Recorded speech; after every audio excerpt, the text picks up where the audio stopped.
or a bird, possibly an eagle.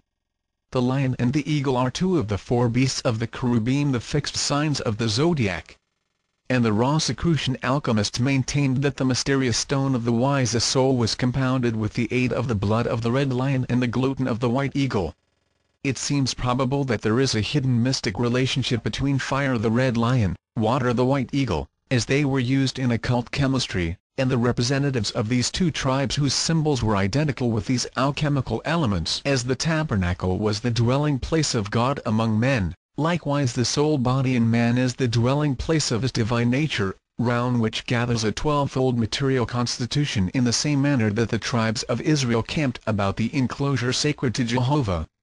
The idea that the tabernacle was really symbolic of an invisible spiritual truth outside the comprehension of the Israelites is substantiated by a statement made in the 8th chapter of Hebrews, "Who serve unto the pattern and shadow of heavenly things," as Moses was warned by God, when he was about to finish the tabernacle. Here we find the material physical place of worship called a shadow or symbol of a spiritual institution, invisible but omnipotent. The specifications of the tabernacle are described in the book of Exodus, 25th chapter. "Then the Lord spake unto Moses, saying, Speak unto the children of Israel that they receive an offering for me of every man, whose heart giveth it freely, ye shall take the offering for me. And this is the offering which ye shall take of them, gold and silver, and brass, and blue silk, and purple, and scarlet, and fine linen, and goat's hair, and rams' skins colored red, and the skins of badgers, and the wood shittim, oil for the light, spices for anointing oil, and for the perfume of sweet favor, onyx stones, and stories to be set in the ephod, and in the breastplate. Also they shall make me a sanctuary, that I may dwell among them. According to all that I show thee, even so shall ye make the form of the tabernacle, and the fashion of all the instruments thereof." The court of the tabernacle was an enclosed area, 50 cubits wide and 100 cubits long, circumscribed by a wall of linen curtains hung from brazen pillars 5 cubits apart. The cubit is an ancient standard of measurement, its length being equal to the distance between the elbow and the extreme end of the index finger, approximately 18 inches. There were 20 of these pillars on each of the longer sides and 10 on the shorter. Each pillar had a base of brass and a capital of silver.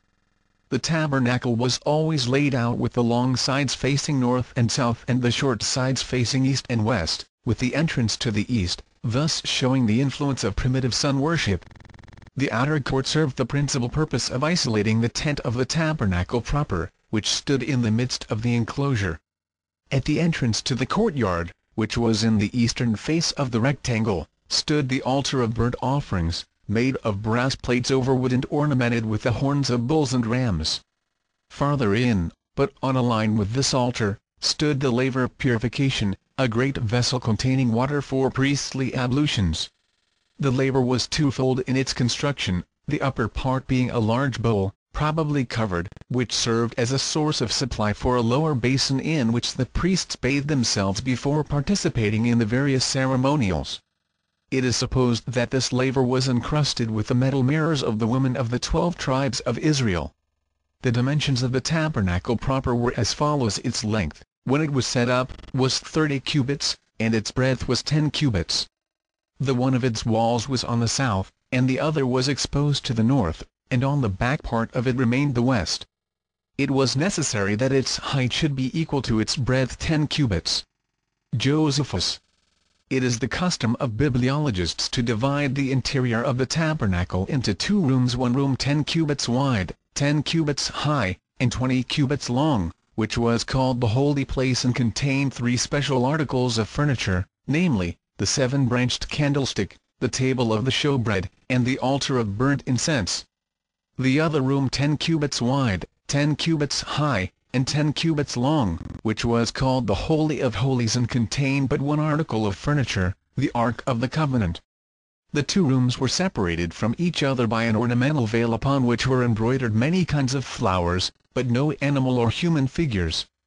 Josephus hints that there was a 3rd compartment which was formed by subdividing the holy place, at least hypothetically, into 2 chambers. The Jewish historian is not very explicit in his description of this 3rd room, and the majority of writers seem to have entirely overlooked and neglected this point, although Josephus emphatically states that Moses himself divided the inner tent into 3 sections. The veil separating the holy place from the Holy of Holies was hung across 4 pillars, which probably indicated in a subtle way the 4 elements, while at the entrance to the tent proper the Jews placed 7 pillars, referring to the 7 senses and the 7 vowels of the sacred name. That later only 5 pillars are mentioned may be accounted for by the fact that at the present time man has only 5 developed senses and 5 active vowels. The early Jewish writer of the Beratha treats of the curtains as follows: there were provided 10 curtains of blue, of purple, and scarlet, and fine twined linen, as it says, moreover thou shalt make the tabernacle with 10 curtains of fine twined linen, and blue, and purple, and scarlet. There were provided 11 curtains of goat's hair, and the length of every one of them was 30 cubits. Rabbi Judah said, there were 2 covers, the lower one of ram's skins dyed red, and the upper one of badger's skins. Talmud is of the opinion that the Hebrew word translated badger really means dark purple and therefore did not refer to any particular animal, but probably to a heavily woven waterproof fabric of dark and inconspicuous color. During the time of Israel's wanderings through the wilderness, it is supposed that a pillar of fire hovered over the tabernacle at night, while a column of smoke traveled with it by day. This cloud was called by the Jews the Shekinah and was symbolic of the presence of the Lord. In one of the early Jewish books rejected at the time of the compiling of the Talmud, the following description of the Shekinah appears: then a cloud covered the tent of the congregation, and the glory of the Lord filled the tabernacle. And that was one of the clouds of glory, which served the Israelites in the wilderness 40 years.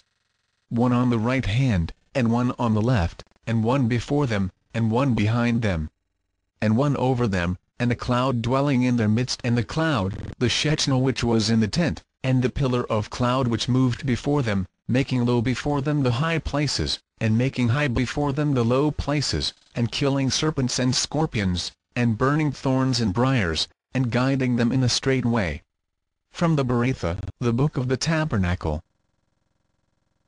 The furnishings of the tabernacle. Insert. The breastplate of the high priest. From Talmud's Dictionary of the Holy Bible. The order of the stones and the tribe over which each administered were, according to Talmud, as in the above diagram. These gems, according to the Rosicrucians, were symbolic of the 12 great qualities and virtues: illumination, love, wisdom, truth, justice, peace, equilibrium, humility, faith, strength, joy, victory. Continued. There is no doubt that the tabernacle, its furnishings and ceremonials, when considered esoterically, are analogous to the structure, organs, and functions of the human body.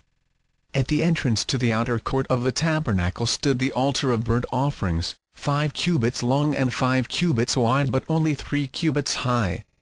Its upper surface was a brazen grill upon which the sacrifice was placed, while beneath was a space for the fire. This altar signified that a candidate, when first entering the precincts of sanctuary, must offer upon the brazen altar not a poor unoffending bull or ram but its correspondence within his own nature. The bull, being symbolic of earthiness, represented his own gross constitution which must be burned up by the fire of his divinity. The sacrificing of beasts, and in some cases human beings, upon the altars of the pagans was the result of their ignorance concerning the fundamental principle underlying sacrifice. They did not realize that their offerings must come from within their own natures in order to be acceptable. Farther westward, in line with the brazen altar, was the laver of purification already described. It signified to the priest that he should cleanse not only his body but also his soul from all stains of impurity, for none who is not clean in both body and mind can enter into the presence of divinity and life.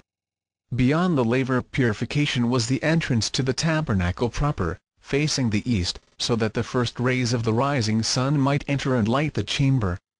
Between the encrusted pillars could be seen the holy place, a mysterious chamber, its walls hung with magnificent drapes embroidered with the faces of cherubs. Against the wall on the southern side of the holy place stood the great candlestick, or lampstand, of cast gold, which was believed to weigh about 100 pounds. From its central shaft branched out 6 arms, each ending in a cup-shaped depression in which stood an oil lamp. There were 7 lamps, 3 on